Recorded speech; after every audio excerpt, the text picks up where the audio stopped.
Today's Sunshine Note is titled Late Night Discovery. Here's what I want you to do. Find a quiet, secluded place so you won't be tempted to roleplay before God. Just be there as simply and honestly as you can manage.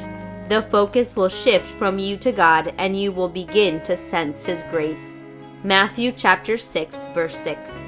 I've heard this saying many times. Prayer changes things, and I believe it does. It changes individuals and it changes families. After we became Christians when I was 10, prayer changed my family and me.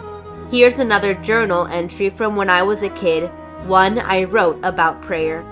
It was late at night when I finished the last of my homework. I got up from the dining room table, switched off the light, and tiptoed down the darkened hallway. As I turned to enter my room, I noticed a soft light coming through my parents' door, which was ajar. I thought. They went to sleep 30 minutes ago, I said to myself. Wanting to say goodnight again, I put my hand in the crack to open the door a little wider. But I didn't speak. I only looked. There, in the dim light of a bedside lamp, were Dad and Mom kneeling across the bed from each other, heads bowed in silence, hands folded in prayer. Seeing them praying made me think back to when they didn't know God, to when none of us did.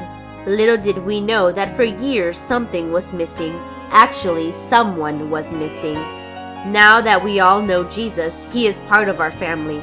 Not wanting to interrupt my parents, I quietly swung the door closed, smiled to myself, and went into my room. I put on my pajamas, pulled back the covers, knelt by my own bed, and prayed. I still kneel down by my bed at night and pray. That's when I talk with God about the day. But that's not the only time I talk with Him. You wouldn't want to talk with your best friend only once a day, would you? It's the same with God. He is interested in what you have to say all day long. King David knew this, and that's why he wrote, Morning, noon, and night, my complaints and groans go up to Him, and He will hear my voice. But I don't just talk with Him when I have a need. My favorite prayers are when I am thanking Him.